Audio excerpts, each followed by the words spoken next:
In a powerful show of support for nature, nearly every government in the world united behind the CBD's sweeping biodiversity plan for life on Earth. They committed to halting the extinction of threatened animal, plant, and fungi species. And in an historic first, they also committed to helping those species recover, so that the life we share our planet with can not only survive, but thrive.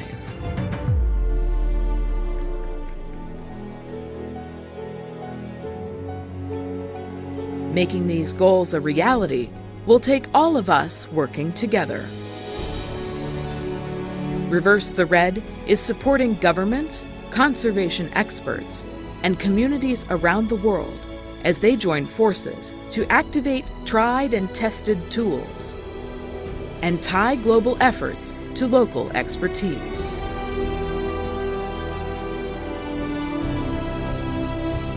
All in a coordinated effort to assess, plan, and act for wildlife.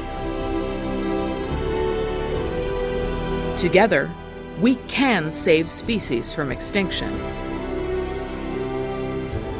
Together, we can secure our planet's future.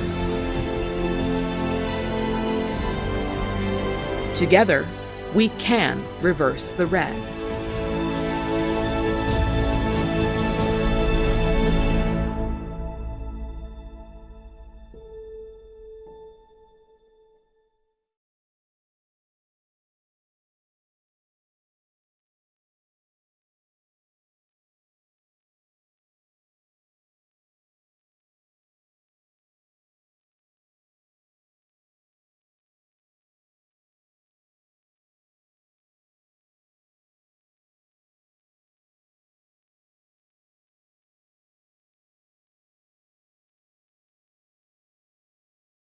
Hello, welcome everyone to the Reverse the Red Day Forum.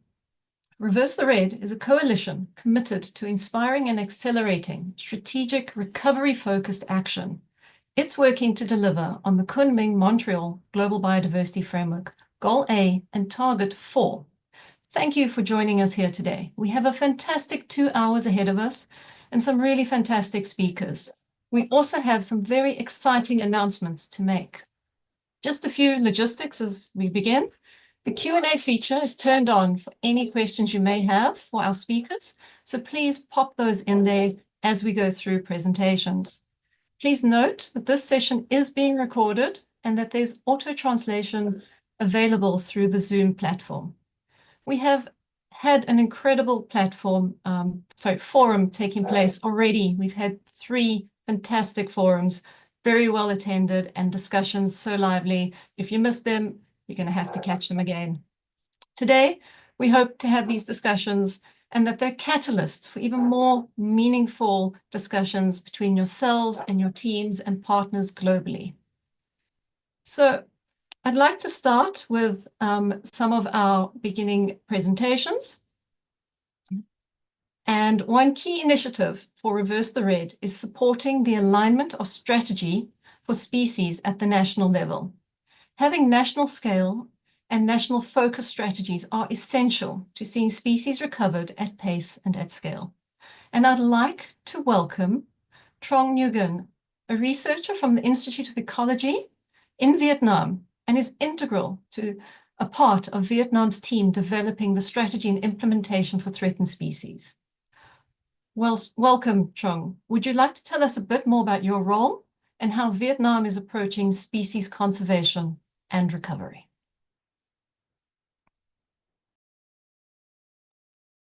Thank you, Ken.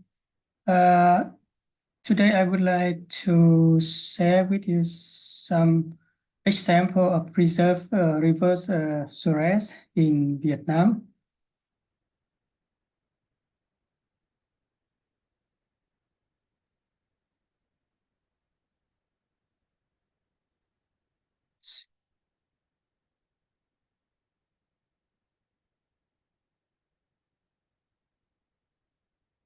So can you see my presentation? Yes, we can. Thank you. Yeah. Hi everybody, my name is Chu Nguyen from the Institute of Ecology and Biological Resources in Hanoi, Vietnam. So together with our colleagues from Professor Thomas Ziegler from Cologne Zoo, so we have some program to saving for saving some threatened species in Vietnam. Because of the limited time, so I only saw some example from our country. The first one is, could not see. Yeah. Right. Move to the next slide.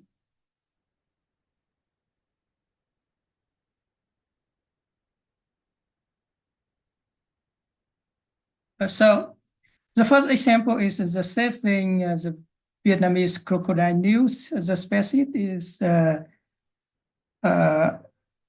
new species of salamander discovered in Vietnam in 2005. And previously, this species was listed in the IUCN Red List as endangered.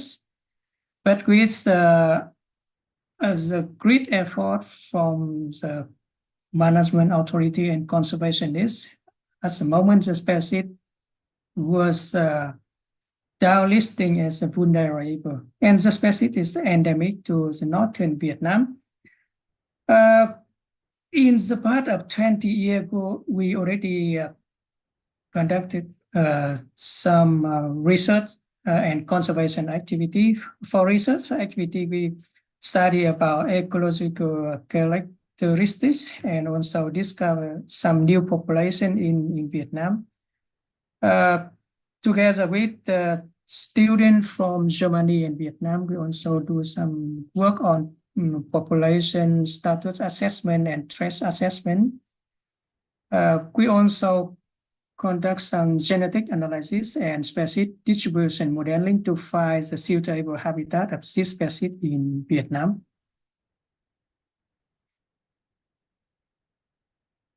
For conservation activities, we also have both kind of conservation measure, for example, the institutes. So we provide support for some nature reserve to protect habitats and breeding pond of the species in northeastern Vietnam. For institutes, so we have a conservation breeding program both at Cologne Zoos in Germany and also at the mailing station in northern Vietnam. With the successful of the conservation breeding in Germany, we sent back some salamander from Germany back to Vietnam in 2019. And then we also successful with the breed this species at the facility of our institute at the mailing station. Together with the institute and HCT conservation, we also improve the law enforcement by inclusion of the species in scientist appendix 2 and also listing this species in government decrees. In addition, we also have some awareness raising activity, for example, like providing signboards and poster for some nature reserve to improve the local community knowledge about the conservation of biodiversity. And another example is another endemic species of turtle is the Vietnamese pond turtle, is Moramis anamensis. The species was discovered in central Vietnam so a century ago, and this species was listed in the critical and dangerous in the IUCN Red List and is endemic to the central Vietnam only. for a long time, the species seem to be extinct in the wild in Vietnam. However, with our effort, we already found some remaining population in South Central Vietnam by using field works and also using the eDNA techniques. So together with our partner is the ASEAN Turtle Center at Cúc Phương National Park with the support of Cologne Zoos and our colleagues from the Hanoi National University. So we already find some population of this species in South Central Vietnam. Some study on ecology and habitat assessment were also conducted in different areas in Central Vietnam. And we also have some research and some publication to study about the distributions of this species. We found some suitable area for reintroduction of this species in Central Vietnam. And our research results show that the species have two subpopulations. One is, we call it northern, and one is southern population in Vietnam. And then, so if we reintroduce this species, so we have to separate the two subpopulations. For conservation activities, because of the number of individuals found in the nature habitat is very, very rare, so we try to do some extensive conservation breeding. And we already succeed with around almost 1,000 individual breeds in the captivity facility at Cúc Phương National Park, as a mailing station, and also the Hanoi Center for Animal Rescues. And the bred animal is available for release to the wild in the future. Because this species of turtle, it was is very common, very popular in pet trades, both in Vietnam and also in abroad. So we already prepared the proposal for inclusion of this species in CITES Appendix 1, and we also include this species in the government decree with the highest priority of conservation. And some agronomist rising activity was also conducted in Central Vietnam. At the moment, together with the Cologne Zoos and with ASEAN Turtle Center, we are planning to reintroduce this species in Air Show Nature Reserve in Đắk Lắk province. So you can see in here, we already found around 20 ponds. It's a suitable habitat for the species.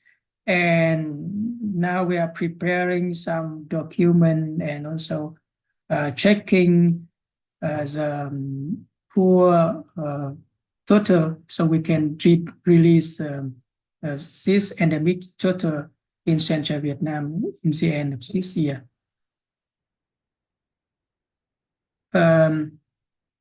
The third example is the Vietnam's crocodile lizard. This species is now only in southern China and northern Vietnam. However, the subpopulation in northern Vietnam was described as a subspecies, is the Sinosaurus crocodilurus in Vietnamian sea. For this species already listed in the IUCN Red List as endangered. So, but with the support of Cologne Zoos and together with some work of PhD student, Dr. Mona van Schingens, we already studied about ecologies and also found some new population in the border area between China and Vietnam. We also study about the population status and threat assessment of this species. So we use modern techniques, for example, like eDNA to detect the species in some streams in northern Vietnam, and also assess the current threat to the species, for example, the coal minings or as forest fire or hunting of this species for purchase. And for the conservation purpose, we already use the species distribution modeling to find the suitable habitat of the species in both in China and northern Vietnam, but with more focus in the border area between China and Vietnam to find some localities so we can reintroduce this species or some release the breeding animal to the wild in the futures.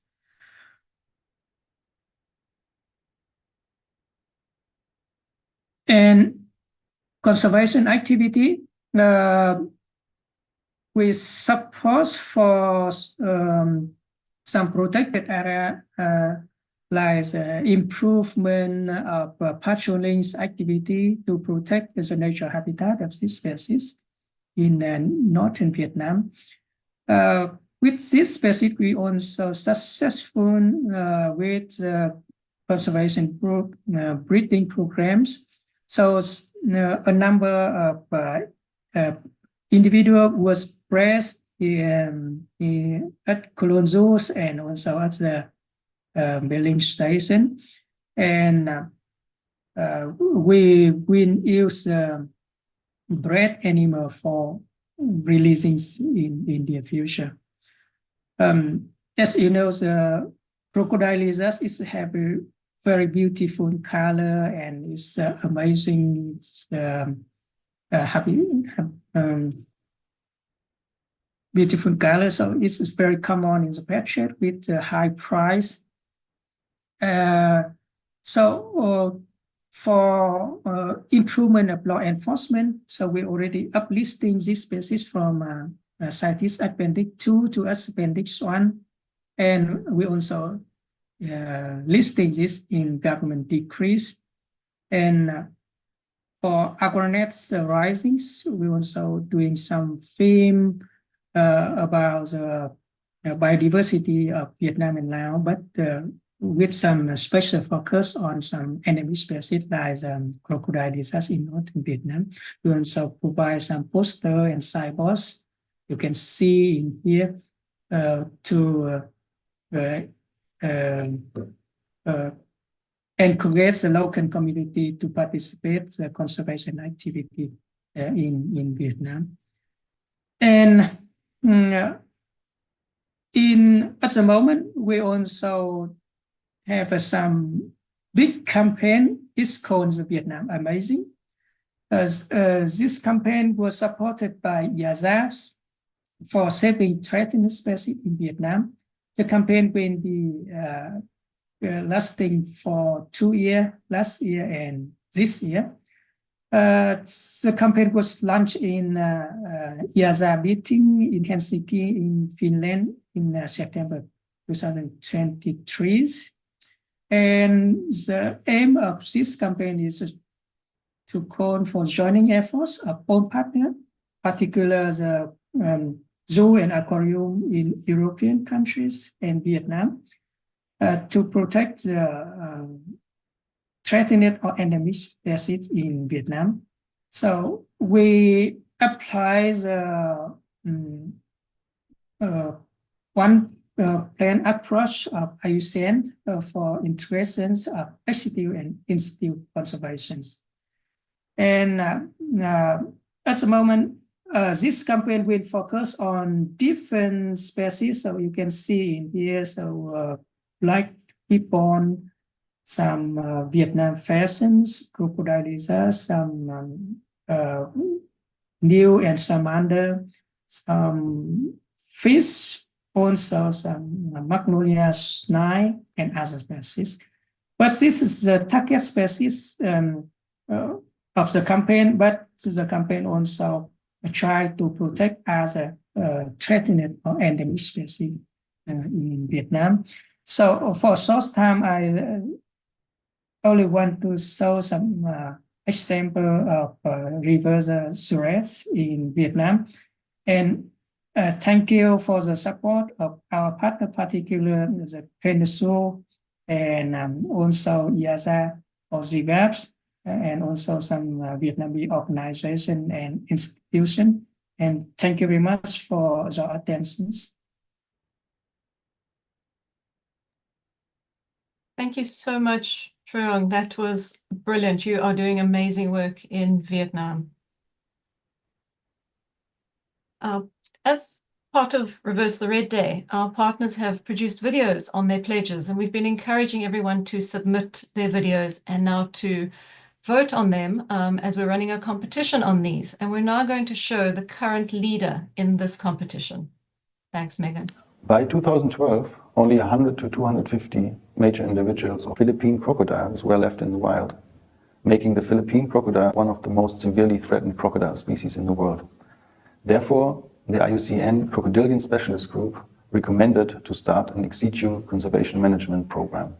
Yeah, following this decision, conservation breeding program was established in Europe, but shortly before the release of the first edition of the European Stat Book in 2013, we got aware that in Philippine holdings there existed hybrids between the Philippine crocodile and the saltwater crocodile, which was the reason for us to do a genetic screening, which finally revealed all the individuals held in Europe being purebred, making them even more important for one plan approach conservation measures.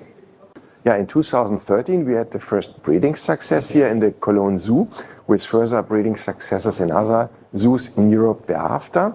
In 2015 we started with the natural breeding here in Cologne, and when attending a congress in the Philippines a bit later, the colleagues from CPPI asked me about the option sending back purebred individuals to the Philippines. And after a back visit of CPPI to Cologne Zoo, they decided for the natural bred individuals because they are perfectly suitable for restocking measures, because they are perfectly socialized. And the first repatriation finally succeeded in the year 2020. Dodong and Halki were repatriated to Manila, where we happily welcomed them. The repatriation was funded by Cologne Zoo, ZGAP, and the Zoo Species of the Year 2021 campaign, the crocodile. From Manila, the two crocodiles were transferred to the first semi-wild enclosure in Tarlac. The repatriation was later the subject of TV documentations by Eyewitness and Born to be Wild. Welcome everyone, that we in Pilar acknowledge the very critical role that the Paghungawan Marsh and the crocodiles therein play in the protection and sustainability of our environment. The Philippine Crocodile Research and Education Center is located right next to the Paghungawan Marsh, the designated site for the release of the repatriated crocodile back into the wild. There are already more young crocodiles in Cologne waiting to be repatriated back to the Philippines. Other zoos have also expressed their interest in joining the repatriations. In the future, we will hopefully be able to establish another population on the island of Mindoro, where the species was initially discovered but then extirpated.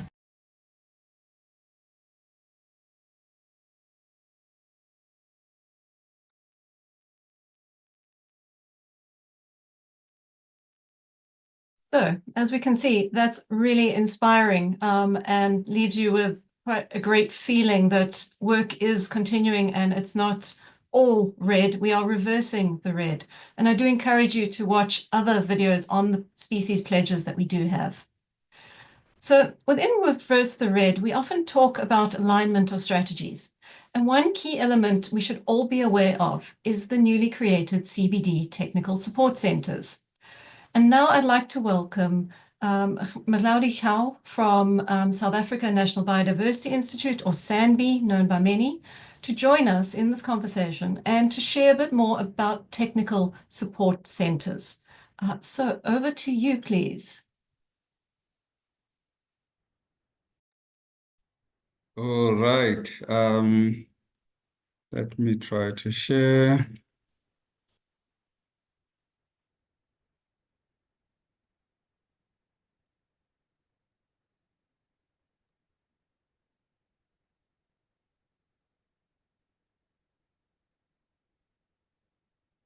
We can see that, but it's not on presentation mode. Oh, you can see that. Okay. You just need to put on there. Perfect. Thank you. All right. Start data. Okay. Thank you. Thank you, colleagues. My name is Matlodi Tau. I'm with the South African National Biodiversity Institute, and I'm responsible for biodiversity information and policy advice. I was requested to come share with you about the Technical and Scientific Cooperation Support Center. Some of you may have heard about this. The technical and let's see, is it moving? Yes, it is. It's just slow on my side. Okay, so as I said, I'm from SANBI. Some of you may know about SANBI. South African National Biodiversity Institute is an entity of the Department of Forestry, Fisheries, and the Environment. We are a knowledge-based state institution that works at the interface of science, policy, practice, and the people. So whatever that we do is not about just having the science for the sake of science. It's the science so that it can inform policy, the science that we can be able to inform decision-making processes, and also and look in terms of how that benefit the people. That is how SANBI is designed. That is SANBI's mandate. But as I said, we are a public entity. Yeah, I was requested to come and say a few words about the support center, technical and scientific cooperation support. And so this was a decision that was taken at Montreal, Canada, at CBD 15, and the reason those who knows much about who follows the CBD, you will know that we were in another decade that ended in 2020, and the global community weren't able to meet the Aichi targets. And what was then discussed was that this decade is a decade for transformative change, and we need to do things differently. And for us to do things differently, what the member states also were discussing was the issue of what will enable this transformative change. Here we have the global biodiversity framework, we have the targets. What are the enablers for member states to be able to implement the global biodiversity framework and really realize realize the 2030 agenda and beyond. And target 20 of the global biodiversity framework is exactly about that. It's focusing on capacity building and development, technology transfer, innovation, and technical and scientific cooperation for implementation, to ensure that if we can strengthen these, because this is one of the key enablers that we need for us to be able to implement the global biodiversity framework. And at that COP15, that is where a decision was taken to include the establishment of a technical and scientific cooperation mechanisms consisting of a network of regional and sub-regional support centers that I'm now talking about. And this is the mechanism of why do we need this network of support centers. I won't go through what is written there, but really at the heart of it all is that we need these support centers. We need them at a regional level.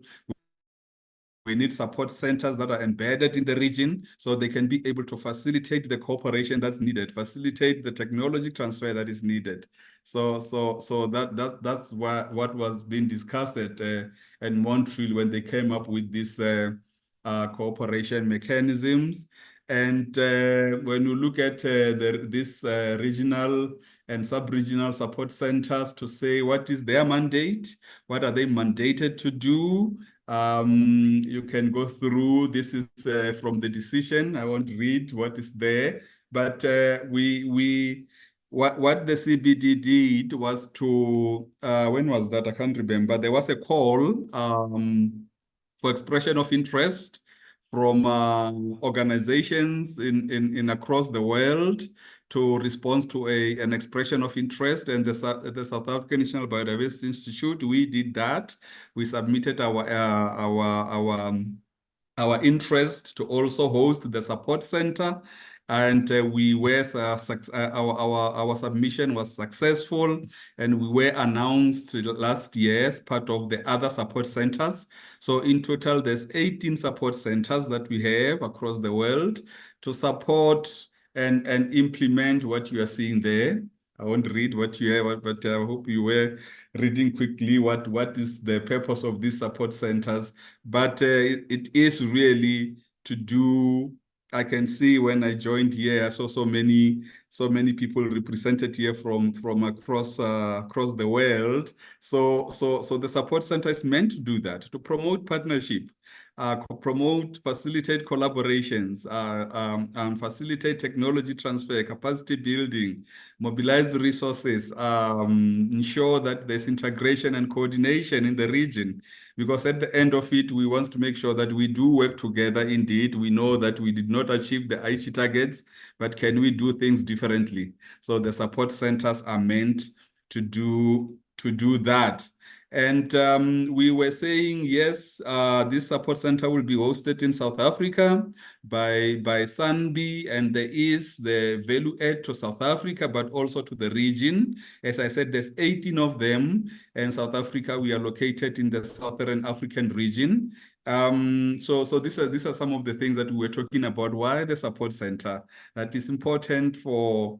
Yes, it is important for building institutional capacity, providing technical assistance.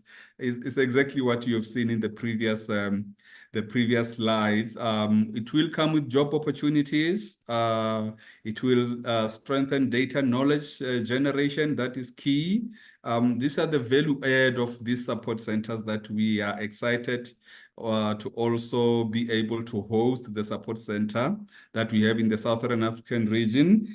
And the governance structure so far, we had engagements with the CBD in Canada, and they said that with how the institutional arrangements will function, there must be a project steering committee of that will comprise of the member states that we will be supporting, and they must also, where possible, try to establish the partnership committee, So the project steering committee at this point is just it's comprised of the member states, but because they needed us to have a moment for the member states, but we must also have a structure where we can be able to invite the Reverse the Red and the private sector, the NGOs, other development agencies, so we can sit with them and see how they can be able to work with us. So we need to establish these structures. This is in addition to the internal task team that we've established now. We do have an internal task team in SANBI,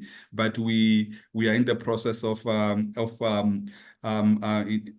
establishing these other structures that we think will be key and to keep the conversation going.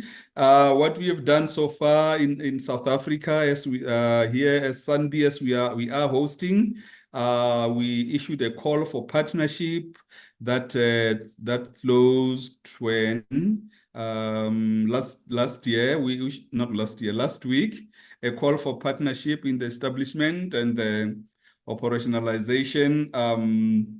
We did that. The call from the CBD was in now we are away. It was late 2023, and the announcement was made last year, where it was announced that South Africa has been not South Africa, SANBI has been successful. So there, as I said, there's 18 of these support centers across the world. we were, we did receive a feedback also from those who were reviewing why Sunby became successful. Our footprint, our international footprint played a major role. As we can see there, we do have an existing footprint, and this footprint is what we are going to build on. These footprints to facilitate the functioning and the work of the support center. There's so many of these structures where Sunby plays a role. What we need to do is then to identify of these structures, these platforms that we have, including this one today that we still need a moment with the Reverse the Red, to also see what we can do together. So there's a footprint there already that is great for us because we can leverage resources from what is existing, the expertise from this network of structures that where Sunby plays an important role, and we can bring this and say, what can we do together in Southern Africa? So this is important. There are existing regional projects already that we are, so it's not like we are going to start now with this support center to work in the region in Southern Africa. We do have existing initiatives. What we need to do now, we just need to build on these initiatives. Then they will be under the banner of the support center, because they are indeed also contributing towards the implementation of the GBF. And much of this, as I said, we are a knowledge institution. Much of this is on of these existing regional projects. They are more around, it's facilitating the technical and scientific cooperation. That's what is key, is the technology transfer. As we do have a pool of expertise also in Sunby, and we can be able to go and engage the region in terms of capacity building and also the transfer of the required technology. I just put this to show you an example of those who our colleagues were in Colombia. Some may know of the mapping biodiversity priorities that we launched at CBD COP16 last year. This is our efforts in the region where we are working in Namibia, Mozambique, Malawi, including here at home in South Africa. So these are the kind of efforts that we are doing, and what we then need is to be now sitting with my colleague Tila Raimondo, Michael Clifford. Here is the target for Reverse the Red. What can we possibly do in the region? And my colleagues from Sunby, they know already what are the needs, but we also need to be engaging with the member states in the region so we can be able to say on target 4, this is what we can be able to do, or the kind of resources that we will need for us to implement target 4. And in terms of the mandate that's been given to Sunby as the host of the support center. We are making some progress. We've responded to the Kunmin Biodiversity Fund now. Not we've responded, we are working on it. We are responding. The deadline is on the 10th of February next week. We are yet to sign the host agreement with the CBD Secretariat. So there's 18 support centers. We've sent through our feedback to the CBD Secretariat. We haven't signed the host agreement. We're going to do that. The work plan for the support center is due in March 2025. So what it means is that we need to be engaging with the relevant people so we can be able to understand what are the capacity building needs, because that's what must inform what goes into our work plan. I've mentioned the expression of interest, because we won't be able to do this alone as Sunby. We need partners. We need relevant organizations that can come and support the support center. This initiative, the Reverse the Red, what can we possibly do together? We need to have that conversation. Some of the opportunities we're also grateful to. We appreciate some of the organizations that have already raised up their hands to say they would like to support us. The Food and Agricultural Organization, they say they will support and work with our support center on Target 7. And already we have a workshop that not a regional learning moment that is we're going to be convening in Cape Town in March 2025. It's a regional one, and with some contribution there from the Food and Agricultural Organization, the Secretariat, CBD. They're visiting us next week. Is it next week? Yes, next week. They've also invited some experts from few countries, so we can talk about Target 3 and to look at what are the capacity needs. So when we going to meet with FAO in March, we'll also look into Target 7. And the Secretariat, we are supporting them. There's a learning workshop on Target 3 in Nairobi, February. The SBAP that I've mentioned, the Mapping Biodiversity Priorities, there's a regional workshop where we are bringing our member states that will be supporting, that will be in Malawi. As I mentioned these, what can we do on Target 4? That's a conversation that we must have. I don't know what we must do. I'm sure my colleague Tila Raimondo knows, and we can bring in Michael Clifford and others so we can have this conversation. Which countries are we supporting in the region? CBD Secretariat, they said to member states, they have to choose their preferred support center. And what we are seeing there, South Africa, Namibia, Seychelles, Lesotho, Zimbabwe, Malawi, Angola, Mozambique. These are the countries that we are supporting, that are being supported by the support center that is hosted in Sanbi. So the conversation that we're going to have on Reverse the Red Target 4, we will need to bring representatives from these countries so we can have that conversation and see what we can do together. And also, there are others, the UNEP as well, they would like to support us through the also GIZ.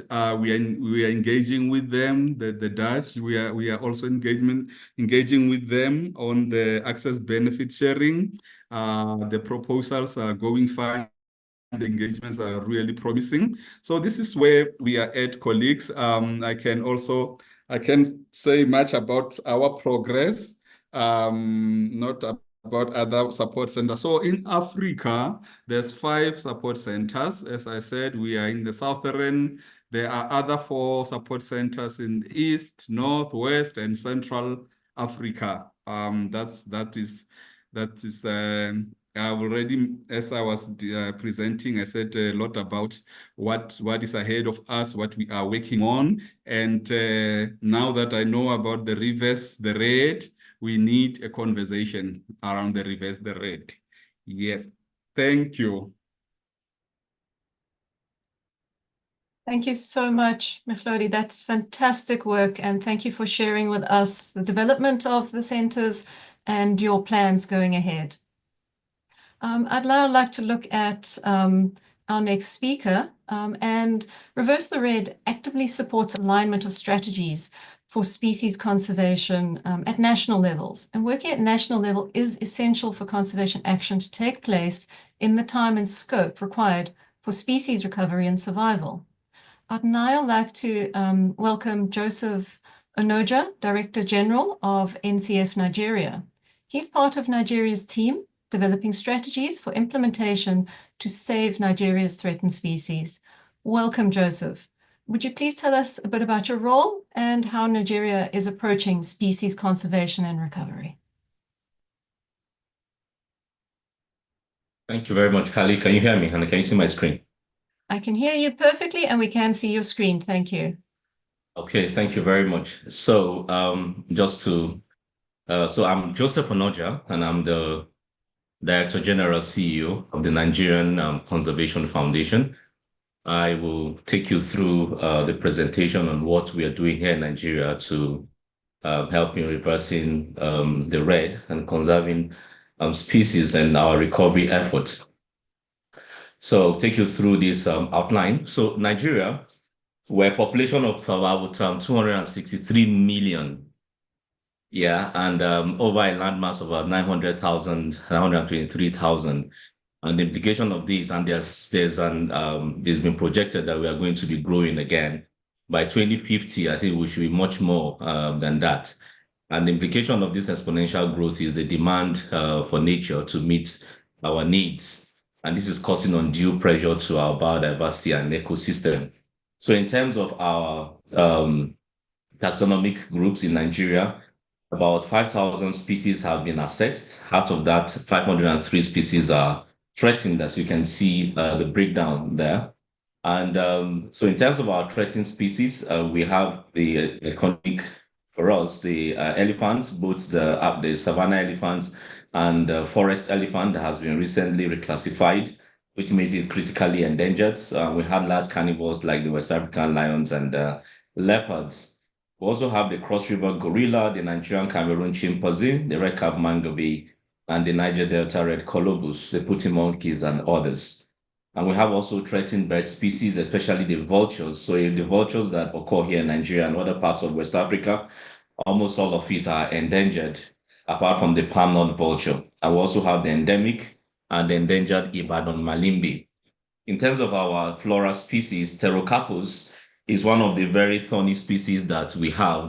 Thorny in the sense of that's caused a lot of trouble for Nigeria because of the excessive harvest, which led to the suspension of Nigeria from CITES. We have Cola nigerica and Kaya senegalensis, amongst others. So in terms of our national strategy on biodiversity conservation, on the national level, conservation effort is led by the government, at least are supported by civil societies, the academia, and individuals. So governments have mapped out hotspots to promote conservation at the landscape level. And also we have protected areas, that is the national parks, managed by the government at the federal level. And then we have forest reserves managed by government at the state level, and individuals as well as CSOs like the Nigerian Conservation Foundation. We also have some parks that we manage. For instance, NCF manage the largest urban park in the heart of Lagos, very populous city, about 25 million. And then we in a very highbrow real estate area. So in terms of our efforts, we have the agreement, as we know about the the conservation of biological diversity, the CITES and the CMAs with Nigeria, and Nigeria is all the signatory of. And we're also working very closely with see how we can bring all of these together so that the instruments for conservation or the instrument of implementing these conventions and these agreements in Nigeria will work together instead of working in silos, work in synergy instead of working at cross purposes. So some of these are domesticated, and they say we have the National Endangered Species Act, and then which has been also been reviewed and resigned into law, and it's being worked on currently to be for us to be able to have newer ones. And then we have the NESRA, which is the National Enforcement Standards and Environmental Standards and Regulation Enforcement Agency that enforces all the environment laws in Nigeria. So our MBSABs and state forestry laws as instruments that we're also using to be able to promote conservation efforts in Nigeria. In some of the community-owned forests, we work with some communities to also enact what we call local bylaws to be able to help the communities to be able to work with that. And because some of these community forests hold some very iconic species. For instance, the southeastern part of Nigeria, working with some communities where we still have a relatively healthy population of the hooded vulture, which is almost extirpated in Nigeria, so it's critically endangered. So in terms of us as a Nigerian Conservation Foundation, other civil societies, the AP Leventis Ornithological Research Institute as an academia, we are pushing to be able to see how we can continue to conserve that. So in terms of our conservation effort, we're also looking at monitoring sites like key biodiversity areas, winter waterbed counts, as we do with other birdlife partners, especially along the East Atlantic Flyway. We do all the way from Europe down to South Africa. And we have also community-based approach in terms of the conservation of vulture, as I mentioned, even sea turtles as well, and our mangrove ecosystem. Assisted and natural regeneration efforts through our Green Recovery Nigeria program and site-based project is another area that we use to be able to recover species because Nigeria is known as one of the hotspots in terms of deforestation. I think in 2005, Nigeria was the second country with the highest rate of deforestation, where we lost about 400 to 450,000 hectares of our forest cover every year. So it's something that we are very concerned about because the loss of our forest comes with the loss of biodiversity as well. So we are managing important sites as well, like the Hadejanguru wetlands, which is a Ramsar site, a very important site. It is an oasis in the Sahel. When birds migrate over the Sahara Desert, that is the first major oasis that they normally come into. So we manage that place very thoroughly to ensure that with other partners, to ensure that the integrity of that wetlands continue to be there so that we have, when species come there, when bird species come there, they will be able to use it. And we do it in such a way that the communities also benefit from such work. So we collaborate with academia, as I mentioned, the AP Leventis Ornithological Research Institute. They serve like the Siamese twins of the NCF and other conservation bodies in Nigeria, where they provide data for us to be able to do whatever conservation work that we are doing. Talked about the Key Biodiversity Area program, which NCF is leading as the secretariat of the coordination group. And recently, the established National Species Specialist Group has been proposed because of the paucity of data, because we cannot manage what we don't know. So we need to have data to be able to push that. So that's why in partnership with, I mentioned, with the Nigerian Center for Species Survival based in Aplori, the Global Center for Species Survival and the AP Leventis Ornithological Research Institute and other stakeholders with the support of IUCN, the Nigerian Species Specialist Group has been birthed and registered in 2024. So other strategies include a program that brings together conservation stakeholders to drive action. I talked about the KBA program, and this especially a place like this is it's the Nipa palm, which is an invasive species around the mangrove ecosystem in the Niger Delta. So we are pushing that to ensure that we make things happen. In terms of the Nigerian Species Specialist Group, I'll just talk more about it. So it was established under the IUCN Species Survival Commission and hosted by NCF. So we aim to convene and mobilize expertise and capacity for species conservation across Nigeria. And in alignment with the IUCN Species Strategic Plan of 2021 to 2025, with the support of the Center for Species Survival, as I mentioned. So the objectives are to conducting national red list assessment for species and ecosystem, developing national conservation action plans for threatened and endemic species and sites, and building multi-stakeholder and collaborative conservation action partnerships for the implementation of agreed actions, and integrate and mainstream outputs from its activities to strengthen Nigeria's national biodiversity strategy and policy, which NCF plays a very vital role in that. And we need to design species action plan for imperil species and so on. So currently, Professor Manu, who is also in this webinar, is the head or is the chair. And we have 12 members steering committee and 9 species working group focusing on amphibians, birds, freshwater species, fungi, invertebrates, mammals, marine species, reptiles, and plants. Each working group is led by a coordinating team responsible for recruiting members, and they are coordinating their plans. So the Nigerian Species Specialist Group serves as a crucial platform to mobilize, develop, and deploy conservation expertise to stem and reverse biodiversity loss in Nigeria. So the group is currently working on its targets and building the capacity of some and its number members to effectively coordinate their activities.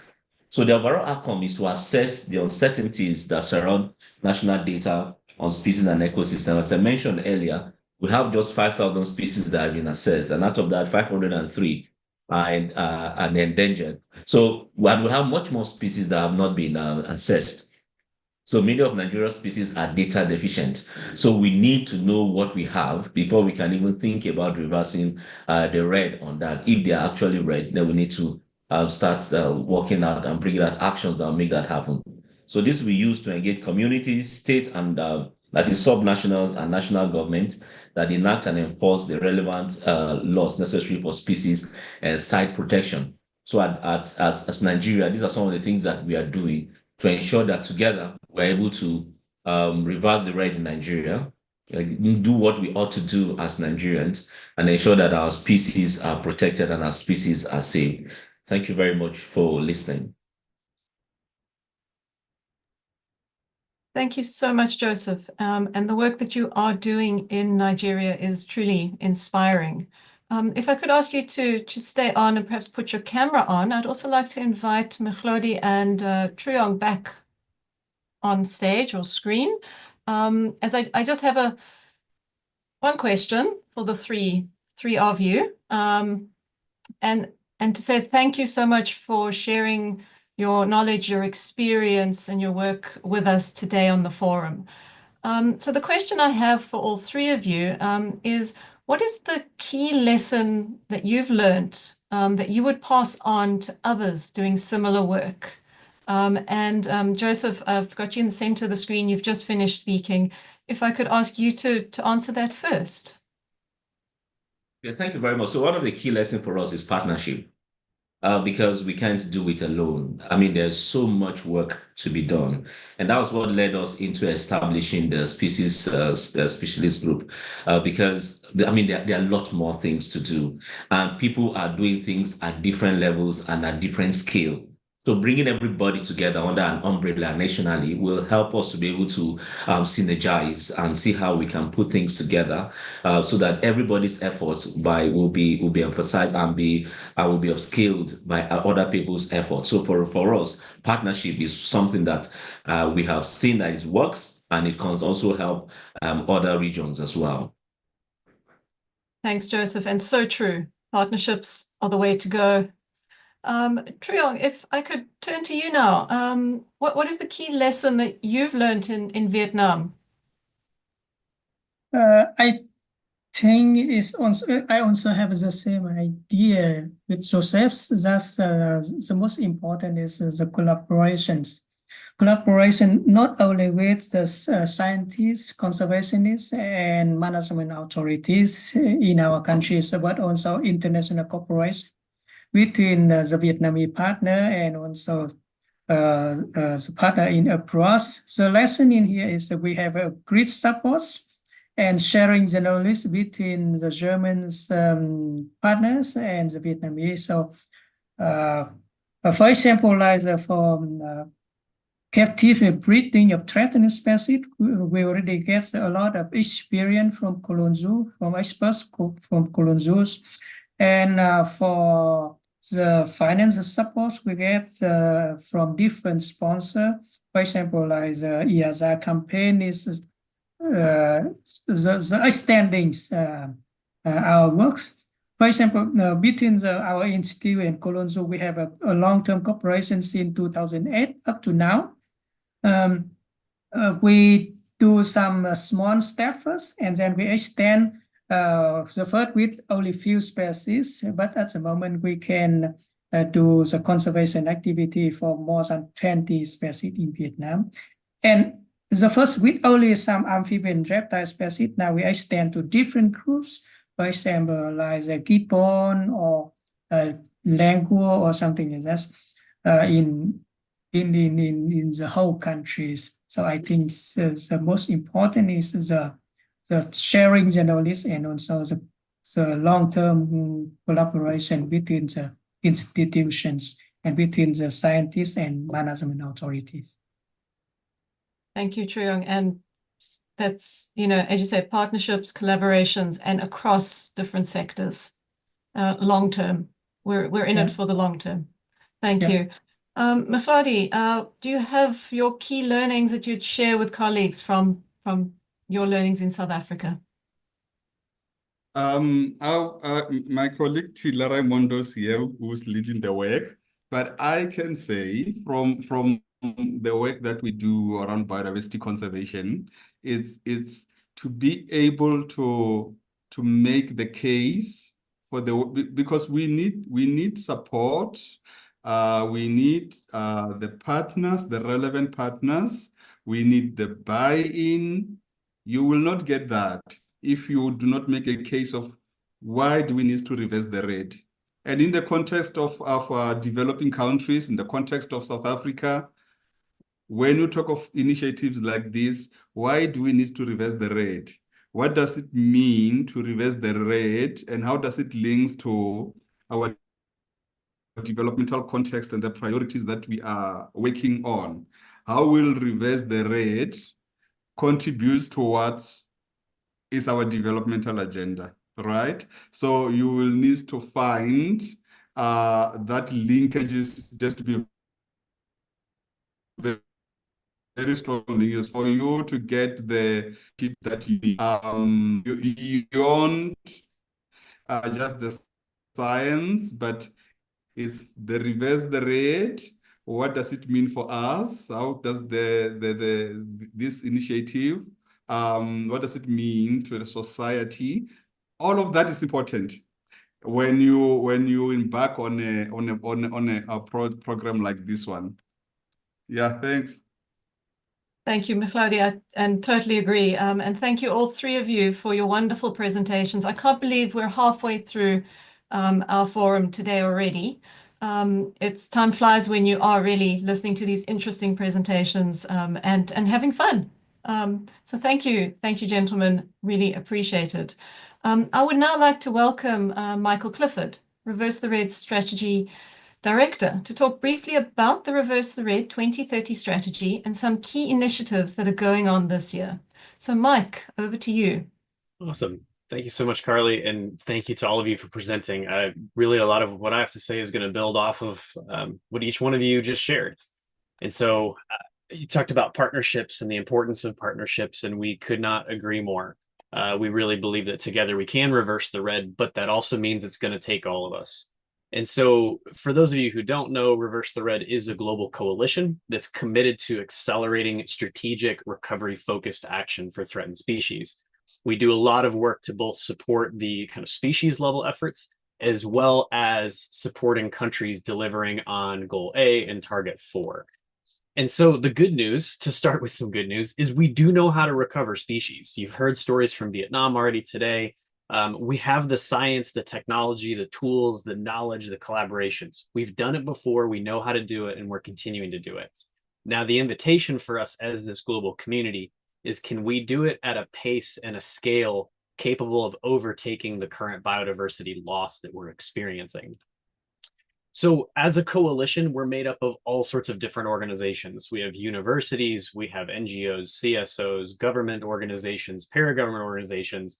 We have zoos, botanic gardens, aquariums, all sorts of different entities, because we all do play a critical role in this one plan approach towards reversing the red. And I wanted to just say a special thank you to the organizations that are shown on screen here. This makes up our executive committee, and this is the group that dedicates countless hours and time and creativity and innovation into the strategy and steering what we're doing in Reverse the Red. So I won't go too much into this because you've already heard quite a bit about it. Melodi's presentation on the Technical Support Center hits at a lot of these as well. But we have 196 countries that have agreed to this global biodiversity framework. We also know that we can't do it alone, that just governments themselves cannot achieve these goals. Just civil society itself can't achieve them. We need whole of government, whole of society working together. So we have these 2050 goals, and then we also have 23 targets that are slated to be achieved by 2030. One of the things that we notice, and you heard a bit of this through some of these stories, is at the national level or international level, there's often a lot of focus on protected areas, marine protected areas, and things like climate solutions. And those are incredibly important and they're vital, and we need to do that. And at the same time, we know that species are the foundation of biodiversity.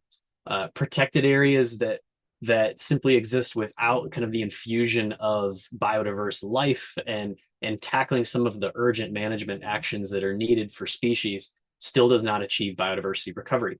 And we actually see so many instances where species are that connecting agent that people understand, that it makes sense, that they can get excited and passionate about biodiversity recovery.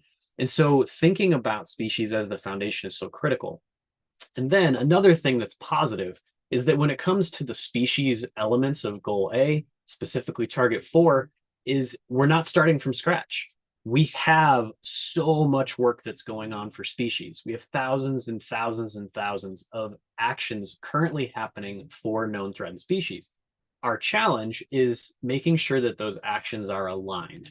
And that's what comes down to the 2030 Reverse the Red strategy. So we know that there's strategy and action happening internationally, nationally, and at the local species level. The first question we have to ask is, at all of these levels, are we aimed at the same goal? Are we working to halt extinctions, reverse declines, and recover species? So that's critical, because right now often we all have different smaller goals that we're trying to accomplish. And at the international level, we have things like the Global Strategy for Plant Conservation. We have things like the Global Species Action Plan. We obviously have the Global Biodiversity Framework itself. So there's all these international kind of agreements and systems and frameworks that have already been created. At the national level, each one of the countries that has signed on to the GBF is required to submit a national biodiversity strategy and action plan. And so that is an orienting document that looks at how are we recovering biodiversity, and within it, what are we doing to address species? Like Joseph was just talking about, that in Nigeria is really well developed. I'm sure there's a lot more work to still do, but it's really well organized and there's a lot of thought going into that. And then at the local level, we have tons and tons of action. What's often not happening, though, is the alignment between those levels. So how do we make sure, if we're working on a specific species, that we are paying attention to the metrics and the data and the kind of targets that our national governments are working to deliver on? I hear story after story where people have successfully downlisted species or are close to downlisting species, but they never interact with their national government. So the national government doesn't know that that entity is actually helping to deliver on those goals and those targets. So if we can align what we're measuring, what our strategies are, that's how we're going to do this at an accelerated pace and scale. And then Reverse the Red, where we come in, is how do we share best practices and tools and strategies like we're doing today? How do we amplify success? How do we do storytelling? We can learn from each other because we don't need to recreate the wheel. There's almost always a framework or someone who's done a little bit of work before that can help us on this journey. So we really don't need to start from scratch in most instances. And that's what this coalition is able to do. So I think this quote really frames up so much of what we focus on here, is that conservation needs to move beyond random acts of kindness. And instead, we need to mobilize strategic, coordinated action. How do we align our efforts so that everything that we're doing has the highest potential impact possible? And we have a couple of initiatives that some of you may know about, but Reverse the Red launched the Species Pledge last year at the World Species Congress. We have over 4,000 pledges already, which is incredible. These are organizations, agencies, NGOs, CSOs that have made a specific pledge to reverse declines of a specific species with certain defined actions and in certain countries. And what this allows us to do is, one, we start to understand who's working where and what capacities and skills do you have. It also lets us know what species are being worked on where there is action. It also inversely lets us know which threatened species are known that don't have any current action. So we're able to really do a gap analysis and start to mobilize good kind of science-based action. And the last thing that it does is that it allows that collaboration to flourish between the civil society partners and the national governments. And again, like Joseph was talking about, the partnership with the National Species Specialist Group is so key in this. And so this becomes a database where we can start to mobilize action. And with that, right now we have 30 countries, over 30 countries, where we have a national species specialist group, or we have some sort of a civil society group that is working to support the national government to deliver on Target 4 and on species targets towards Goal A. And so these consist of IUCN Species Survival Commission, National Species Specialist Groups, Centers for Species Survival, which there's more than 20 of already, and those have full-time staff dedicated to this work. These could be BGCI tree assessment networks. There's a whole bunch of different people. But again, the key point here is collaboration. How do we make sure that the experts that have wisdom, knowledge, resources, passion, all of that from civil society are able to work cohesively and effectively with national governments so we can deliver on these things together? And again, you're hearing it over and over again. It's together, right? Together we can do this. We have a big task in front of us. We do know what we're seeing as far as biodiversity loss, and there's a lot of work to be done. But we're not starting from scratch, which is great news. It's really a matter of aligning the work that we're doing. And each one of you that's listening and chiming in today, and everyone who's participated in the forums, you have an incredibly important role in this. We need you. We need your perspective, your insights, your thoughts, your wisdom, experiences. All of that is so important. And when we align that, we can do things at such an incredible and an amazing pace with incredible impact. So I just want to thank each of you for being a part of this story. We couldn't do it without you. And this is that story where we change the history and the trajectory and course of history for the benefit of all living things. So I do know that together we really can reverse the red. So let me stop there, Carly, and see if you have any follow-up questions. Thanks, Mike. And yeah, and as one of the executives, Botanic Gardens Conservation International has seen the benefit of this, and thank you so much. If you could perhaps elaborate a bit more on how organizations, agencies, NGOs, bodies can actually get involved with Reverse the Red. I think it'd be really helpful to our listeners that are watching.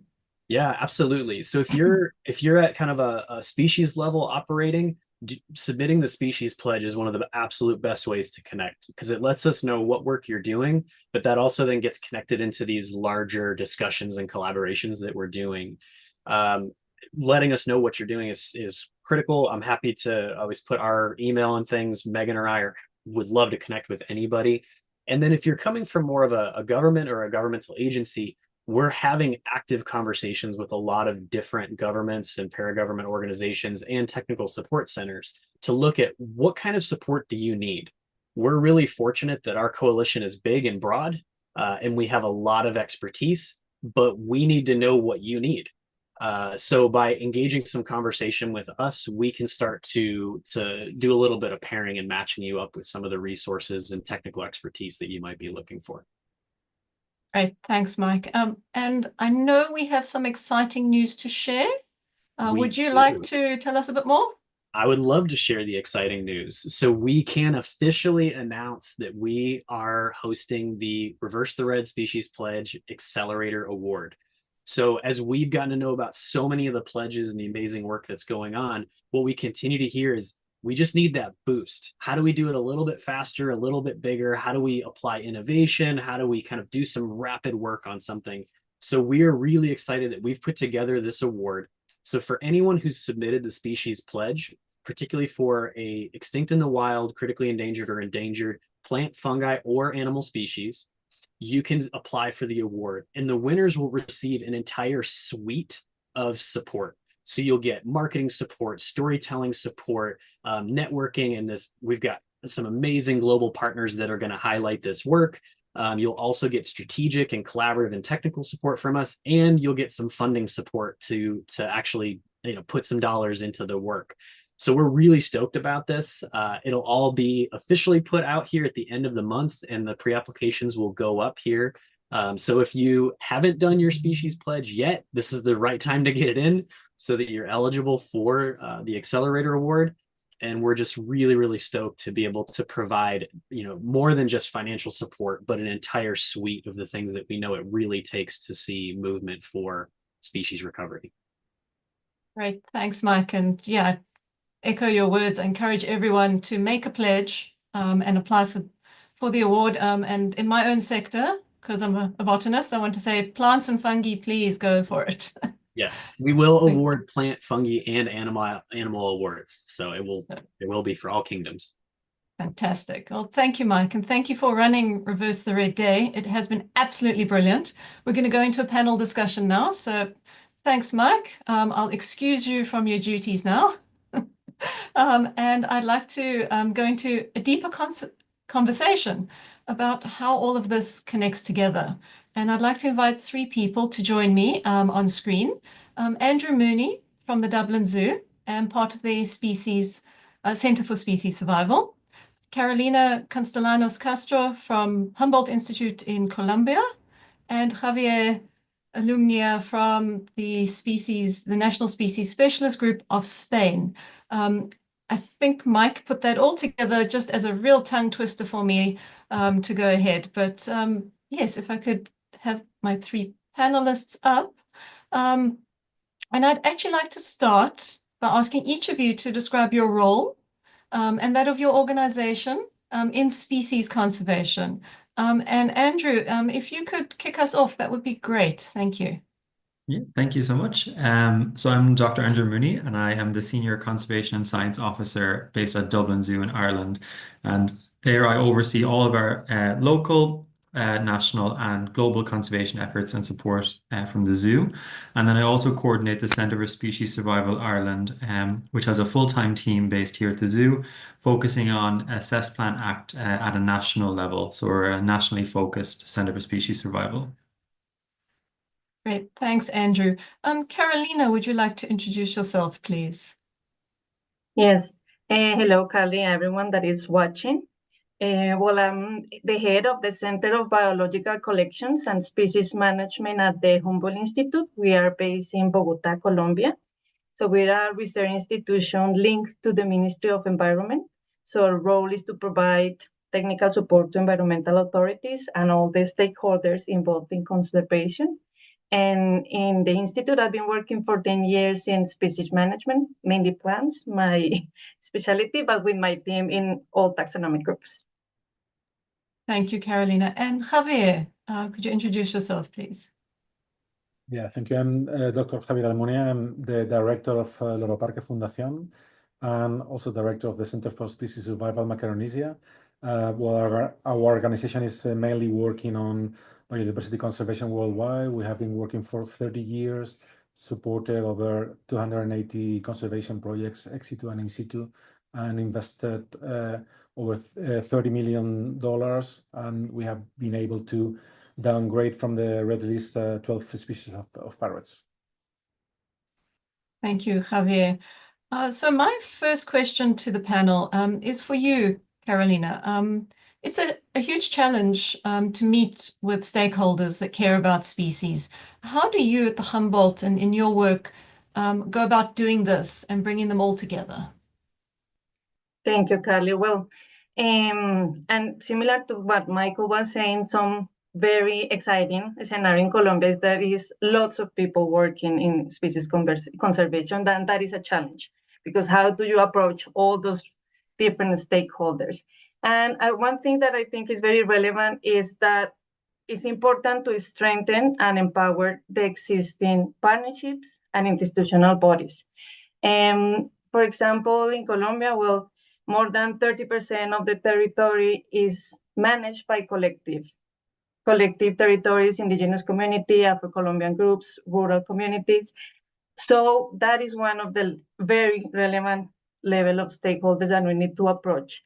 They are organized and they usually have identified the needs they have for conservation, which include knowledge on what they have in the territories, tools that they can use to plan their actions, and also how to strengthen their governance, how they manage the territory. So that is one level that has an important organization. I think that also another level is academia.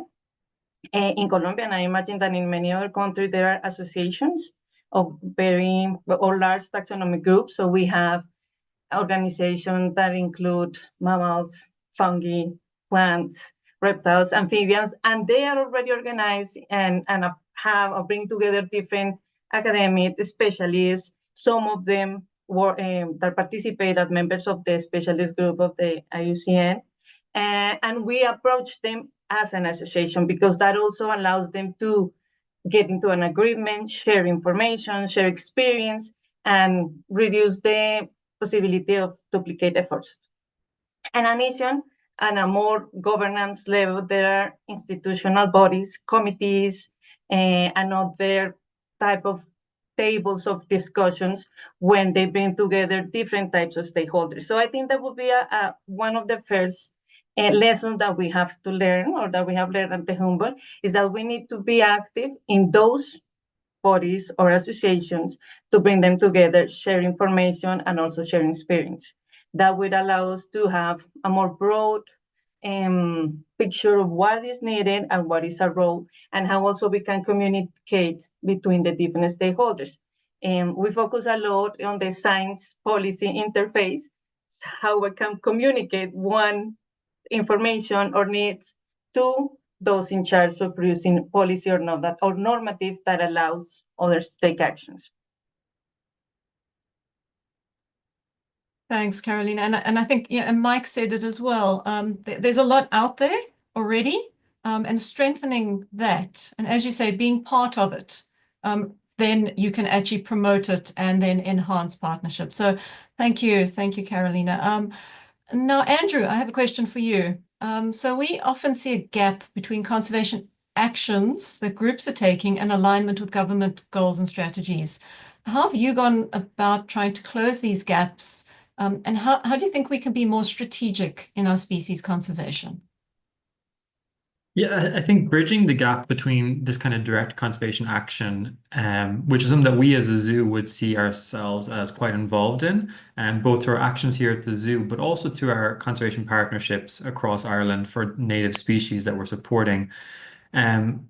Bridging them and making them more relevant and seen at a broader national level is not easy, and how we prioritize that as well is also quite difficult. And it's something that we found since developing the Centre for Species Survival here, that working with the government and showing them your potential as an organization really is a key first step in actually doing that, and aligning with their goals and strategies. And we achieved this through, I think, several different ways. Of course, you have very formal partnerships that you can develop with governments, such as MOUs, which we are in the process of doing. But over the last 3 years since developing the Centre for Species Survival, it's been a much more softer communication and partnership with government, inviting them into the conversation more of the work of what we're doing, bringing them on to our committees internally in the zoo, and being a bit more proactive and actually approaching governments at all levels. So whether it's the highest representative in the National Parks and Wildlife Service for us, or whether it's local biodiversity officers working in the area that we're trying to work in. And the real key bit here was, once you develop those relationships, which is what we found, is that then you can start engaging with those higher levels as new policies and legislation are being developed. For example, last year, Ireland published its 4th National Biodiversity Action Plan, and this was the first time that the zoo, as a civil society partner, have been invited to collaborate and contribute to that process. And it was incredibly insightful for us to see how those things actually work at a national level, because just as an example, when we first got a draft of that NBAP, there wasn't a single mention of ex situ conservation, because there was no ex situ partner involved in that process up to that point. But by being in the room and being at that table, very quickly we got not one but 5 different actions directly attributed to us as Dublin Zoo, ranging from public engagement to ex situ conservation and even biobanking work, all put in that plan. And that was published last January, and since then we've been working to develop that formal partnership with the government. And we've also been working on things like Ireland's National Invasive Species Management Plan and a recent Citizens' Assembly on biodiversity loss. And I think the real key for it is just make sure that your work and your organization are represented and recognized in the rooms that they should be at that national level. Thank you, Andrew. Yeah, and I think, as you say, it's a case of approaching them and saying, how can we help you, help us, help the species, and being at the table. I think that's a key. Thank you, Andrew. Javier, I have a question for you. So the Spain National Species Specialist Group has found success working with both the Spanish government and the IUCN Regional Office. How important are those conversations, and what have you learnt through those collaborations of species recovery in Spain?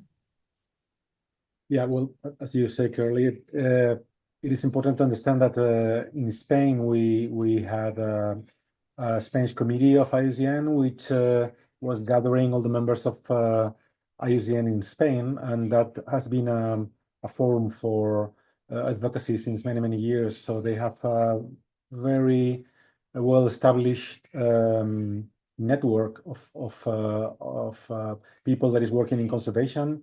And that was the ideal way to promote the idea of a Spanish specialist group and the building of a national red list.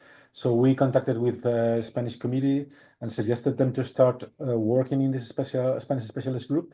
They identified the person who is now running the chair of the committee, and that was really one of the important effects, because he was able to gather all the taxonomical groups in Spain, the scientific groups that are working on specific taxons on different plants, fungi, animals, and gathering all of them, we were able to have a really very heterogeneous and broad group of people that was working in conservation, and that was the important movement that started. Also, the Spanish Committee of IUCN, the permanent secretariat is hosted by the Spanish government through the biodiversity department, and that was also a very good connection to implement the activities that they were promoting in the updating of the red books for the European community. So it was a natural way to work or use this data to work on the national red list, and that has been the thing. So what we have been learning in this year and a half working with the group is that it's really important to look for the key organizations that can really promote the work, and then the lessons that we have learned from this first year of work is that there is a lot of different situations with different species and taxons, and so one of the first things that we have been promoting is the training of the taxon specialist in the evaluation of the red list, to be able to take the chance of using all of this scientific information and promote the evaluation of the red list. Thanks, Javier. And I think what you've just described links very closely with what Carolina was saying, and Andrew as well. You know, go where there are existing partnerships, identify those already, strengthen those, work with the governments. And I think all three of you are doing fantastic work in getting species recovery and survival on the board and recognized, and getting all partners participating. Carolina, I'm going to go back to you again. And how do we even begin to think about the recovery planning for 1,000+ threatened species? Colombia's second biodiverse country in the world. I think it's, you know, at COP16, just being there was amazing. Can you talk us through how you're approaching this, you know, with KBAs and special planning, species recovery planning, and that thinking? Yes, thank you, Carly. Yeah, effectively, in Colombia, we've been progressing in the red list, and that is a good result because we have been completing the red list, but that also increased the number of threatened species, and that can be overwhelming for environmental authorities and everyone that is in the territory. What do we do with all this information? So we know that we need to make clear recommendations on what are the actions that are needed, and we have discussions on different subjects. One of them is conservation planning, and is which species do actually need conservation planning, and that relates to the threats. So when we do all the assessment, we clearly identify that in Colombia and probably Nigeria, many other countries, the main threat is the loss of quality and extent of habitat.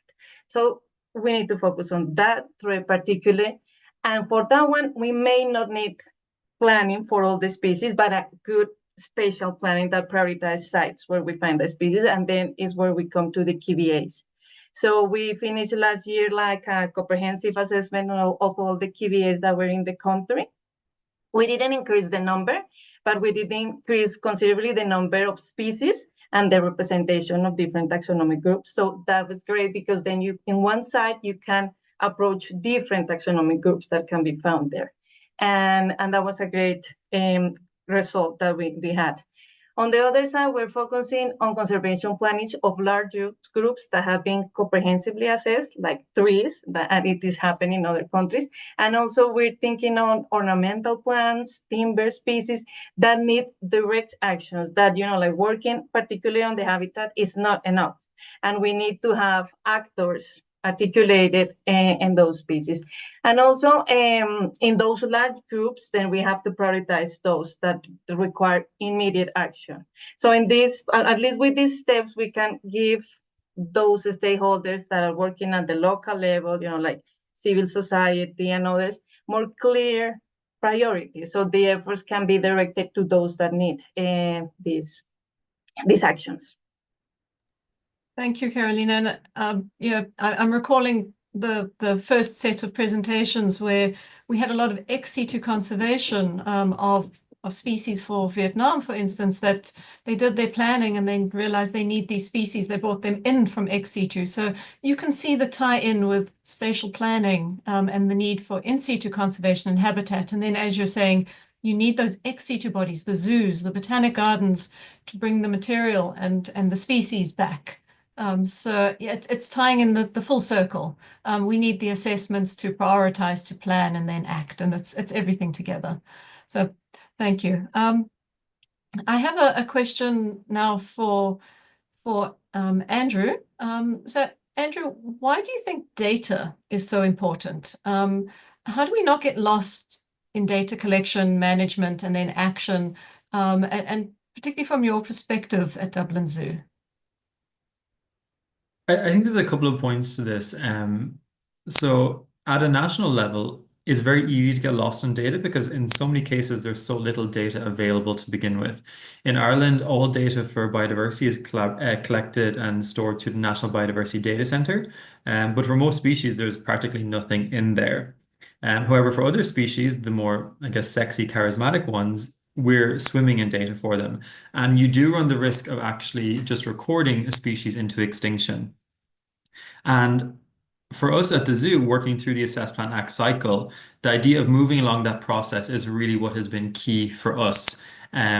We have staff here who are trained in IUCN Red List training and facilitating species conservation planning. And what we're trying to do through the work for the Centre for Species Survival is help the government move along that pathway, because frequently they don't even have enough resources to actually do the Red List assessments, let alone moving that to an actual action plan. So through a pretty comprehensive gap analysis nationally, we're actually trying to move several key select species that we're working on here at the zoo through that process and not trying to get lost too much in the detail of the data around it. While still also respecting that we do often need more data and research to actually make those informed decisions, but that they can't be lost in the weeds in that case. Thank you, Andrew. And I agree. Sometimes, as you say, we monitor and collect data, something into extinction and go, oh, well, we could have done that. But, Reverse the Red has shown throughout the forum and last year's Species Congress that action's being taken. And as you say, we need the data, we can collect it, but we can convince governments to do the actions at the same time. And it has worked and shown to work. So thank you. Javier, I have a second question for you. So you also represent the Center for Species Survival at the Loro Parque Fundación, pardon my pronunciations, and focusing on species that are endemic to Micronesia. How does the CSS support the regional actions of species recovery? Yeah, well, we are based on an archipelago, the Canary Islands, which is roughly 10% of the surface of Spain, but we host 50% of the critically endangered species under the IUCN Red List, because in an oceanic archipelago, we really have a lot of endemisms. So our approach to that has been try to help in the reevaluation of all of that endemisms, starting by the ones that are on the critical endangered level on the red list. So we have been focusing in 50 species, mainly terrestrial snails and arthropods, insects, and other species. So we recently have incorporated one conservation officer to our center just to take care of these reevaluations. So we are going to train him in the red list assessment, and initially he will be focused on assessing all of these Canary Island species. And once we are done, then we will be helping the main group of Spanish specialists to reevaluate the species in Spain, the mainland. Thank you. I mean, that's such a nice, neat example of how to do it. And I'm sure everyone watching this and would say, I could do that in my area, and to see that you are doing it, as you say, and it's been successful. So thank you, Javier. I have a question for all the panelists now. So we sometimes hear hesitancy in conservationists to downlist species because they're concerned that their funding may go away if the species is no longer threatened, and it won't have the headlines that it gets. So what is your response to this kind of thinking? And Javier, I have you directly on screen. If you'd like to go first, please. Well, sorry, I didn't get the question. I was looking at the chat. I thought I was not there. So the thinking is from conservationists at times that to downlist a species is not a good thing, often because they're concerned they may lose their funding and their work. Yeah, well, this is especially challenging when the conservation team is also related with the evaluation in the red list, so it can be challenging at some points. But from a conservation organization, I think that really downgrading a species is not only a wonderful success, but it's also our main goal, because we from Loro Parque Fundación we have a reduced budget to focus on the conservation of a big amount of species. So we need to have really very accurate information on which species are in the highest threat level. Otherwise, we will be just misusing the money. Thank you, Javier. Andrew, I'm going to look to you next to try and answer this one. I think it's a very real concern. And I think as more and more species become threatened with extinction, that competition for funds is going to get even tighter and tighter. But I think we need to reframe how we're looking at it in a little way, because in many ways, positive conservation success stories are even more attractive to funders and to the general public as well. And I think if we're trying to be conservation organizations, and that is our bread and butter, like Javier says, then we need to be shown to be able to actually do that. And these key success stories of actually moving an animal back along the IUCN Red List shows that we can do our job.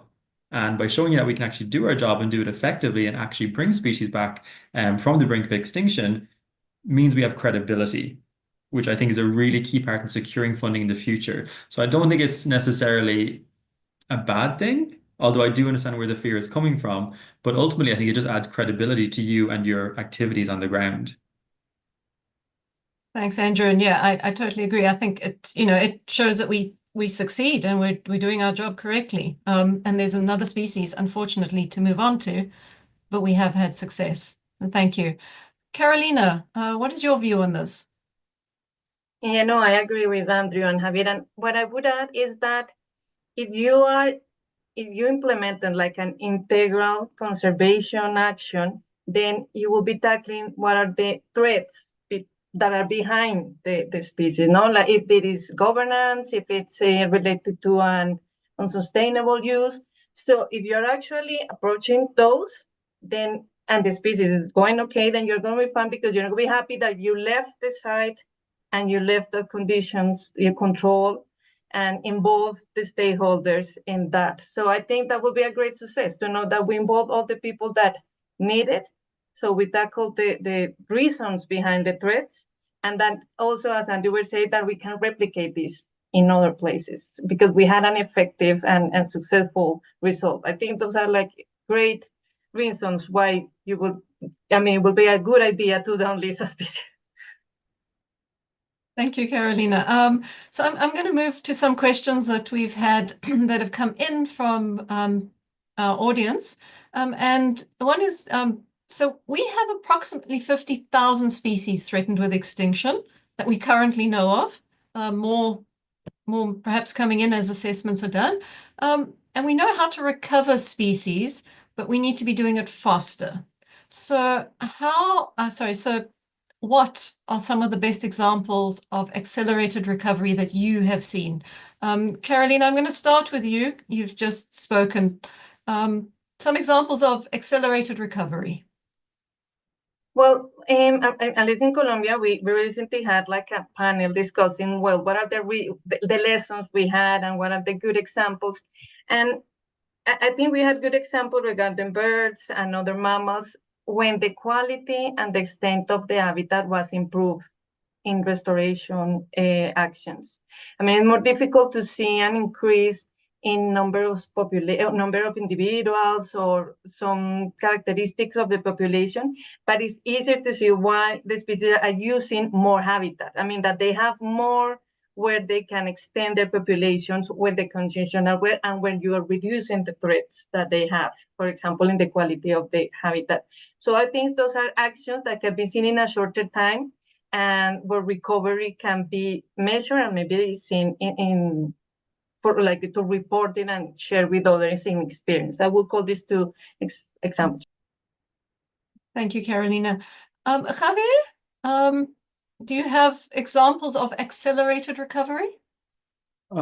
Really not many. I mean, in our experience after 30 years of working with species recovery and being able to downgrade 12 parrot species, this has been really a very, very long term job in each of and every one of them, like sometimes taking even 20 years to be able to recover a species. And honestly, I understand the importance of trying to accelerate the rate because we are really facing a very fast rate of extinction. But I'm more concerned on stabilizing the conservation action. So being able not only to recover the population, but trying to change the local community, working with the habitat destruction in the area to stabilize these species and not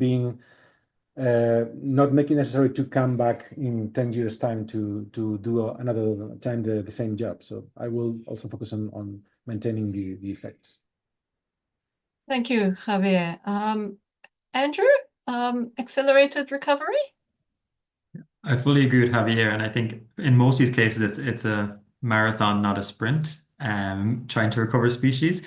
But I will say that I think one of the key things for us in the projects we've been involved in has been seeing drastic population declines within a species, and almost imminent local extinction at least is a very big driving force in actually spurring different civil society partners, but also national governments into action.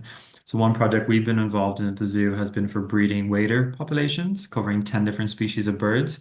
And it was the fear of losing those species entirely that led to a very quick funding call, which has led to direct conservation action in terms of head starting and reintroductions. But that was only spurred on by the imminent loss of that species. But what that caused was incredible collaboration amongst different academic, industrial, and government partners, and securing of millions of euros of funding to ensure that doesn't happen. And we're in the middle of it, so I'm not sure exactly how accelerated the recovery will be, but it has been a very quick project to get off the ground for us, at least here at the zoo.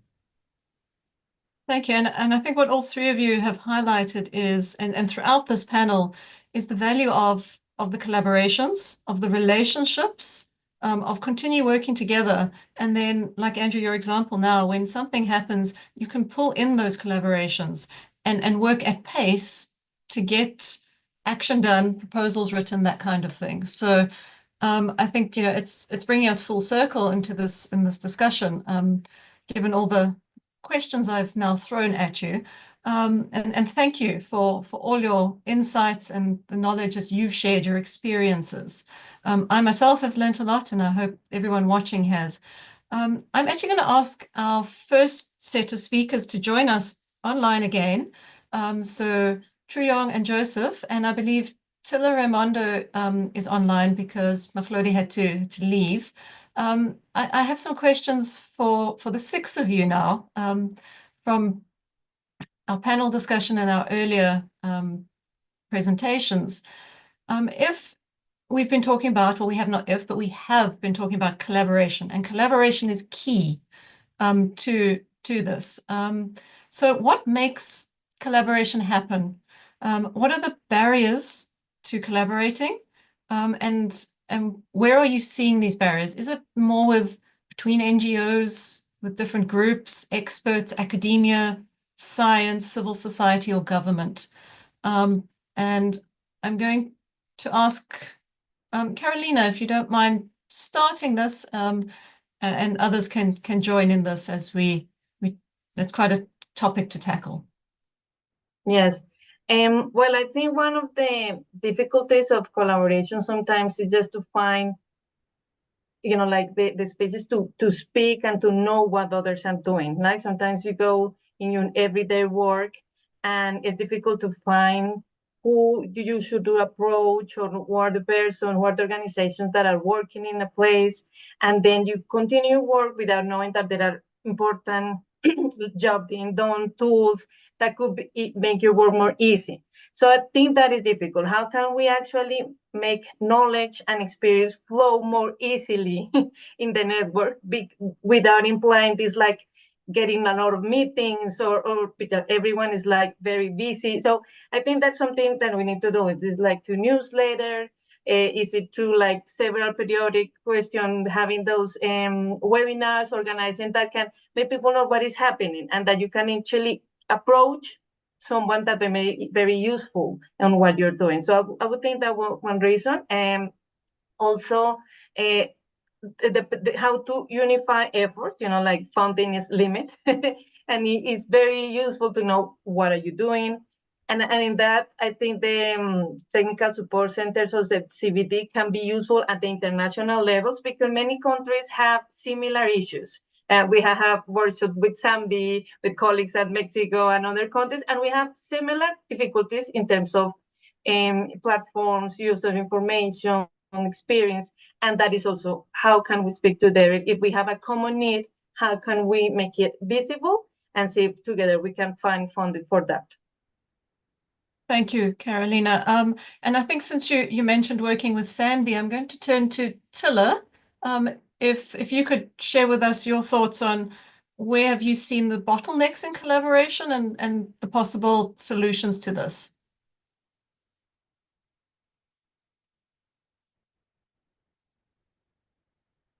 Not sure if Tilla is, her signal's not great. Okay. I'll give Tilla a moment to try and still connect again. I'm actually going to look at you, Mike, since I think reverse the red is probably a solution to this, but where are you perhaps experiencing some bottlenecks, like, and challenges, and some solutions? Yeah, absolutely. The first thing that came to mind is, Carolina, as you were speaking, is I think in order for collaboration to be effective, we need to clarify what we're trying to achieve. I think that that's such an important piece. And what I often see in collaboration is it's difficult enough just to get everybody together, whether it's virtually or in person. I think in person, a lot of magic happens when you're in person, which is really wonderful. And at the same time, clarifying what we're trying to achieve. Because we've seen a lot of instances, Reverse the Red's fortunate to interface with a lot of different national governments and national species specialist groups and things. And when everyone comes to the table with kind of their own goals and their own agendas, which is fine, that's what's happening, but then it makes it very difficult to orient and shift the kind of collaboration in the work that we're doing towards a shared goal. And so you see in some places where government organizations are actually overwhelmed because all the different species organizations are coming with their own plan and their own agenda and their own request, and it's this kind of big chaotic thing that they have to try to organize, versus these very strategic processes where we can look at a national level, we can understand what's the national red list, what are the species that are of highest potential to make a difference, what can government do, what can the NGOs do. I mean, Javier's examples are fantastic in that, is understanding how we connect with one another and what the roles are, and that's really dependent on a shared goal. And I know that seems like a very small thing, but it really changes the way the conversation happens and how the collaboration will go when we can clarify that. Great. Thanks, Mike. I actually see there's a question come in to me now, and it's for Andrew.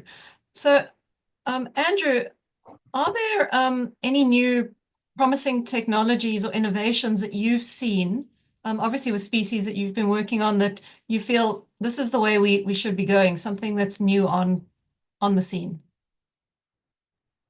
Ooh, that's a tough one. Um, to be honest, I think one of the biggest areas in terms of technology that we're still lacking in, and I think as a community, a conservation community needs to be addressed more, is this idea of collective reporting on all of our conservation actions. I think there's been so much work done individually by different stakeholders, but to truly align that to things like the GBF, we need to get better at actually tackling how we're reporting, what we're doing, who we're reporting it to, and how we're standardizing that as well. And I think we're seeing a bit of momentum, at least nationally in Ireland, at trying to standardize some of that through different databases at a national level. They're not at all streamlined in any way yet, but there has been some progress through the National Biodiversity Data Center here to bring in different partners and try and bring in at least species data into a single location. But I think there's a lot more potential for that at national, regional, and global levels through things like the European Association of Zoos and Aquaria, the World Association of Zoos and Aquariums, to actually be a bigger voice for us as a community, and report back at a possibly even global level on the different targets within the GBF that we can contribute to. But we have seen a little bit of progress here in Ireland, but I think there's a lot more needs to happen. Yeah, thanks, Andrew. And yeah, we experience the same thing with plant species recovery and reporting just across our Botanic Garden members. So, you know, I think you're alluding to global reporting. So I think if, once again, we start individually, and then talking to each other and collaborating, there's that word again. Yeah, I think we can do this. So would any of our other panelists like to share any innovative strategies or solutions or technologies that you've come across, you feel there's potential here?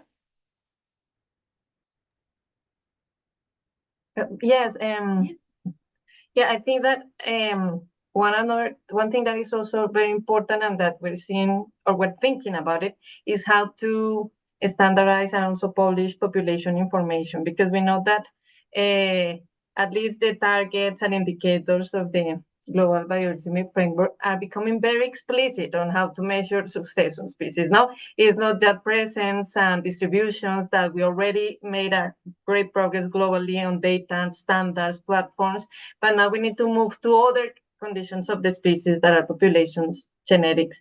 How do we reflect that on an easy way to report it and make it publical and share for to analyze? And I think that's something that has been occurring, that we're thinking about it, and that can reflect also the results on long-term initiatives that have taken in the field. There are not many species with population data, but there are some, and that will reflect the efforts of many institutions that have been collecting this type of data. So I think that would be an important technology. Thank you, Carolina. Javier, some thoughts? Yeah, in that sense, I think that is an important role of artificial intelligence, and I'm not referring to the large generative models now, but the simpler neural networks that are able to find patterns, and this is going really to be a big help in monitoring species. So having the potential to manage and to find patterns in immense amount of data from trap cameras or from bioacoustic devices. This is going to be really a helpful tool to provide information to assess the species and to monitor the populations. And I think that will be probably in the coming years an important tool. I agree. I think, you know, embracing, as you say, the AI technology and the remote sensing, in conjunction with traditional knowledge and on the ground surveys, you know, by the people walking and tracking and combining that. And we're not quite there yet. And I think that is a critical thing for species recovery, and accelerated recovery. We had some hands up, so we're going to go to Mike. I think you just piqued Carolina on the hand, so go ahead, Mike. Just quickly, in one of the other forums earlier today, we had a great conversation around this, but the importance to get other sectors of knowledge involved in this conversation, because the conservation field is not known for its innovation and risk taking, and that's just not what we're known for. But there's other sectors that care about this mission, and they can bring a lot of incredible science and incredible thought to try to tackle problems that we're facing in ways that we've never thought of before. So just a nod to making sure that we're building relationships outside of the conservation and science field as well. Thanks, Mike. Carolina? Yes, I just wanted to add that something very relevant is how to capture citizen science data, because at least, in Colombia, we have great examples of information regarding species that have been produced by like a very high involvement of communities. And that's also that has been like occurring, how to capture those, validate some of this data and use it in all the reporting and monitoring. So that is like a particular important line of work. Thanks, Carolina. And that, perhaps Joseph, if you are available to come in here, how is your experience in Nigeria with, the general public and citizens monitoring recovery and seeing species recovery? Yeah, so in Nigeria, we have what we call the bird atlas that has really taken it has gone wild, let me put it that way, with different bird clubs coming on board. So we use birds as an inroad into the citizen science program that we have in Nigeria, where people we have different doctors, lawyers, different people from different fields coming in just to go and watch birds, and from there they are able to also monitor other species. We have people who have also formed sea turtle recovery groups. We have people who have formed just different conservation outfit like that, who are just volunteers. So we want to push that forward using other platforms like Bird Lassa, the Cornell during the World Global Bird Day count and all of that. So that is an inroad to get people involved in it. So that's the kind of program that we have in Nigeria, getting people involved. And then with that, we want to harness that kind of information to be able to make it into a structured scientific way, so that we'll be able to rely on such information that people are sending to us. And we have software these days that are able to even help identify species for people who are not experts. So people go out there confidently with their phones and they're able to take pictures, and it tells them what that is. At least it narrows it down to species or to genus level. Then we're able to tell them the species. So that goes a long way in help, and that's what we have been doing. So we want to really capitalize on that and scale that forward. Thanks, Joseph. And, that practical examples is really good. And as Carolina was saying, there's that potential and it's there. And if we can just grow it, I think there's a whole new avenue. So thank you. Absolutely. Thank you very much. We're coming to time now for our forum. We've got 3 minutes. And I just really like to say a heartfelt thank you to each and every one of our panelists, presenters, speakers today for sharing your experiences and your knowledge, your thoughts with us, and for doing the work that you do in saving species, in reversing the red. Sometimes I know, working myself, we have those days and we think, what am I doing? Where are we going with this? But this community that we're on these forums that we've had earlier today and yesterday, it is fantastic to see the work that we are doing, and we do need to highlight this. And thank you so much for sharing your time with us today. And I'd like to thank Mike and Megan for organizing Reverse the Red Day, for these forums, for the questions and the seamless guidance through this, and for continuing behind the scenes to just keep us going and saving species. I'd also like to thank our audience for the chat, for everything going on in the chat. I've been trying to read things and pay attention, and it's fantastic. It's quite overwhelming. for the questions. And I do hope you can leave and go into the weekend feeling positive, and I can do this, and having made some connections in the chat, and looking at all the information that's been shared in this forum and the earlier ones we've had. So thank you very much. Mike, is there something you'd like to say before we bring this to a close? Just extending the same thanks that you shared, Carly, to all of our speakers, to you, Carly, for moderating, for those participating. And yeah, my last encouragement would just be, we really can do this together. There's very little need to kind of start from scratch. Wherever you are, it's very likely that somebody is either struggling with the same thing or has maybe found a way to solve that problem. And so we can do this at greater pace and at greater scale by learning from each other, sharing these stories just like we're doing here today. And, if you need more inspiration, if this was just a taste, we did the World Species Congress less than a year ago, and there's 24 hours of inspirational talks. Many of the people that are here today were a part of that as well. But you can go on the YouTube channel. If you need 24 hours of inspiration, we've got it all lined up for you. So you can continue to watch that. But yeah, be encouraged and know that we're in it together. And together we really can achieve this incredible goal of reversing the red. So thank you, everybody.